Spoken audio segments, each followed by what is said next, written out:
বিসমিল্লাহির রহমানির রহিম। আসসালামু আলাইকুম রহমতুল্লাহ। আজকে আমরা এসেছি কুষ্টিয়া জেলার ভেড়ামারা উপজেলার ভেড়ামারা প্ল্যাটফর্মে। প্রতিদিন এখানে সকাল হলেই অনেক পাখির সমাগম হয়। ওই যে নিচে ওখানে একজন পাখি প্রেমী আছে, ভেড়ামারা স্টেশনের আলিম ভাই। প্রতিনিয়তই তিনি পাখিদের সকালবেলা খেতে দেন, যার কারণে সকাল হলেই তারা বিভিন্ন গন্তব্যস্থান থেকে এসে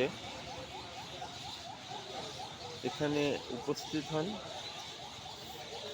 এবং উনি যেটা খেতে দেন সেটা খেয়ে যার যার স্থানে আবার শেষে চলে যান। এখনো কুয়াশাচ্ছন্ন আছে, অনেক সকাল।